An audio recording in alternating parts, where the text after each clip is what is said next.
రాజకీయ వ్యూహాలతో పరిస్థితి పూర్తి అనుకూలంగా మారింది. మంత్రులు ప్రభుత్వ సలహాదారులకు పార్లమెంట్ల వారీగా బాధ్యతలు అప్పగించగా స్థానికంగా మకాం వేసి అభ్యర్థుల ఎంపిక నుండి ప్రచారం దాకా అన్నీ కూడా తానే పర్యవేక్షిస్తున్నారు. ఇక ఏఐసిసి వ్యవహారాల incharge Meenakshi Natarajan, PCC chief Mahesh Kumar Goud, మంత్రులు ఉత్తమ్, కొండా సురేఖ, పొన్నం, తుమ్మల, జూపల్లి సీతక్క, అడ్లూరు దామోదర, సుదర్శన్ రెడ్డిలు, మరి శ్రీహరి మున్సిపాలిటీల గెలుపుకు తమదైన వ్యూహరచన చేస్తూ గెలుపు బాటకి పట్టిస్తున్నారు. సేమ్ వ్యూహాలు, మంత్రుల శ్రమతో అనేక జిల్లాల్లో పరిస్థితులు ఏకపక్షంగా మారాయి. బీజేపీ నిజామాబాద్, కరీంనగర్ కార్పొరేషన్లో గట్టి పోటీని ఇస్తుండగా మిగతా అంతటా కూడా కాంగ్రెస్కు పూర్తి అనుకూల వాతావరణం అయితే కనబడుతుంది. ఇక బీజేపీ బీఆర్ఎస్ మధ్య కొన్ని దగ్గర బీఆర్ఎస్ అదేవిధంగా కాంగ్రెస్ దగ్గర కొంత ఉన్నప్పటికీ కరీంనగర్ జిల్లా అదేవిధంగా నిజామాబాద్లో మాత్రం కాంగ్రెస్కి పోటీ బీజేపీ ఇస్తుందని కూడా ప్రచురించారు. ఓవరాల్గా 100కు పైగా మున్సిపాలిటీలో క్లియర్ ఎడ్జి కాంగ్రెస్కి అయితే చాలా స్పష్టంగా కనబడుతుందని కూడా మరి ప్రచురించడం అయితే జరిగింది. ఇక సిరిసిల్ల, సిద్దిపేట జిల్లాలో బీఆర్ఎస్కు సవాళ్లు. సిరిసిల్ల మున్సిపాలిటీపై బీజేపీ కాంగ్రెస్ ఫోకస్ పెట్టగా గజ్వేల్ మున్సిపాలిటీపై బీజేపీ ఫోకస్ చేస్తుంది. నిజామాబాద్లో కార్పొరేషన్పై కాంగ్రెస్ గురిపెట్టింది.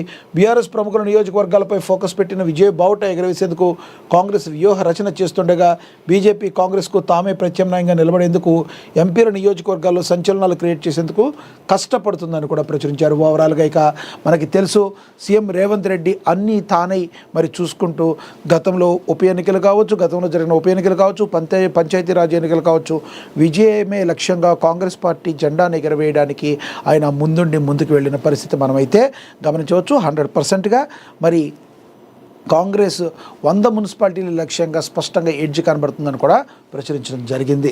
అదేవిధంగా రాసి పెట్టుకోండి, ఇంకో 8 ఏళ్ళు మేమే ఉంటాం, ఎవరు వస్తారో రండి, ఏం కుట్రలు చేస్తారో చేసుకోండి. వికారాబాద్ సభలో సీఎం రేవంత్ రెడ్డి సవాల్ విసారు. మోడీని చూస్తే ఓటేస్తే ఇంకొక బోడీలు పనిచేయరన్నారు.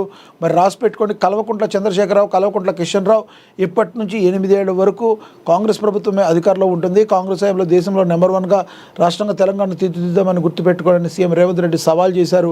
5 ఏళ్ల కోసం ఎన్నికై మరో 5 ఏళ్లు పదవిలో ఉంటామని ధీమా వ్యక్తం చేశారు.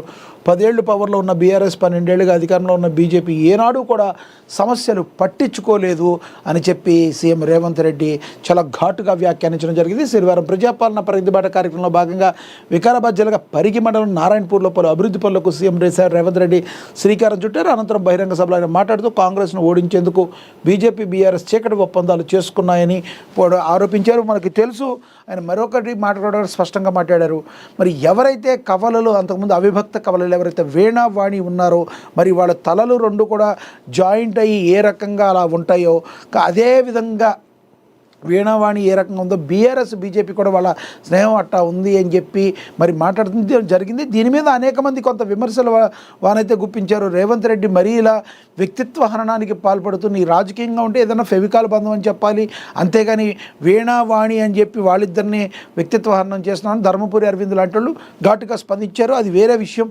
ఏది ఏమైనప్పటికీ కూడా స్ట్రాంగ్ కౌంటర్ అయితే రేవంత్ రెడ్డి అయితే ఇచ్చారు. ఎటువంటి పరిస్థితుల్లో మరి కంపల్సరీ మేమే గెలుస్తామన్నారు. వికారాబాద్ సభలో సీఎం రేవంత్ రెడ్డి చెప్పారు, ఈ 3 ఏళ్ళు కాదు వచ్చే 5 ఏళ్ళు మొత్తం కలిపి 8 సంవత్సరాలు మేమే ఉంటాం, రాసి పెట్టుకోండి అని రేవంత్ రెడ్డి మాట్లాడటమే జరిగింది. అయితే రేవంత్ రెడ్డి మాట్లాడిన మాటలను అయితే చాలామంది తలపండిన రాజకీయ విశ్లేషకులు కూడా మరి ఖండిస్తున్నారు. ఎందుకంటే వీణావాణి విషయంలో అలా మాట్లాడటం కరెక్ట్ కాదని చెప్తున్నారు. మీరేమనుకుంటున్నారు? రేవంత్ రెడ్డి మాట్లాడిన మాటల్లో తప్పేమన్నా ఉందనుకుంటున్నారా, లేదంటే అంతకంటే ఎక్కువ అంతకుముందు కేసీఆర్ మాట్లాడారనుకుంటున్నారా? మీరేమనుకుంటున్నారో కింద కమెంట్ బాక్స్ రూపంలో కమెంట్ అయితే చేయండి. ఎవరు మాట్లాడిన తప్పే అంటారా? కమెంట్ బాక్స్ రూపంలో కమెంట్ అయితే చేయండి. ఇక అదేవిధంగా రేవంత్ ట్రాప్లో బీఆర్ఎస్, తెలంగాణ రాజకీయాలు వేడెక్కాయని, అదేవిధంగా మున్సిపల్ ఎన్నికల నేపథ్యంలో అధికార ప్రతిపక్షాల మధ్య వ్యూహాలు, సవాళ్లు, ఆరోపణలు వేగంగా పుంజుకున్నాయి. రేవంత్ దూకుడు ముందు బీఆర్ఎస్ ఎదురుతుంది. సిరిసిల్ల, సిద్దిపేట, మెదక్ జిల్లాలకి కీలక నేతను పరిమితం చేయడంలో కాంగ్రెస్ సక్సెస్ అయింది. ముఖ్యమంత్రి రేవంత్ రెడ్డి దాన్ని బీఆర్ఎస్, బీజేపీ ఎదుర్కోలేకపోతున్నాయి. పట్టణ ఓటర్లో కాంగ్రెస్ వైపు అనుకూలత చాలా స్పష్టంగా కనబడుతుంది. ఇక పవన్ కళ్యాణ్ ప్రచారంతో లబ్ధి పొందాలనుకున్న బీజేపీ కాంగ్రెస్ ఎదురుదాడితో వ్యూహాత్మకంగా షాక్ ఇచ్చింది. కేసీఆర్ను ఎందుకు అరెస్టు చేయలేదంటే సీఎం రేవంత్ రెడ్డి, కేంద్ర మంత్రి కిషన్ రెడ్డి పరస్పర సవాళ్లు విసురుకుంటున్నారు. నాడు కవితను ఎజెండాగా చేసినట్లు ఇప్పుడు కేసీఆర్ కాళేశ్వరం ఎజెండాగా ఎన్నికల ప్రచారాన్ని సీఎం రేవంత్ రెడ్డి వ్యూహాత్మక మలుపులు తిప్పారు. రేవంత్ రాజకీయ వ్యూహాల ట్రాప్లో తాము పడ్డామని బీఆర్ఎస్ నేతలు ఆలస్యంగా గుర్తించారు. దీని ఫలితంగా 11న జరగనున్న పోలింగ్పై చాలా స్పష్టంగా కనబడుతుంది. మున్సిపల్ జోష్లో ఉన్న కాంగ్రెస్ తర్వాత పరిషత్ ఎన్నికలు కూడా ముగించేయాలని కూడా చాలా భావిస్తుంది అని కూడా ప్రచురించారు. దీని 4లో మరింత కూలంకుషంగా కంది రామచంద్రారెడ్డి వీకెండ్ అనాలిసిస్ ఉంది. దీని గురించి కూడా మనం చూద్దాం. తెలంగాణ రాజకీయాల్లో చాలా వేడెక్కాయని తెలంగాణ రాజకీయ పరిణామాలపై ఏఎన్ మహాపత్రిక సీఓ జర్నలిస్ట్ కంది రామచంద్రారెడ్డి అయితే చెప్తున్నారు. రాజకీయాలు ఎవరిలో ముందుంటారనే కాదు, ఎవరు సమయాన్ని సరిగ్గా వినియోగించుకుంటారో వారే గెలుస్తారు. మున్సిపల్ ఎన్నికల వేడి రాష్ట్ర రాజకీయ సమీకరణను కొత్తగా రాసేస్తుంది. మున్సిపల్ ఎన్నికలు సాధారణంగా పట్టణ సమస్యల చుట్టూ తిరుగుతాయి, కానీ ఈసారి అవి రాష్ట్ర రాజకీయాల భవిష్యత్తును నిర్ణయించే స్థాయికి చేరాయి. గతంలో పట్టణాల్లో బలంగా ఉన్న అన్ని ప్రాంతాలు ఎదురెత్తున్న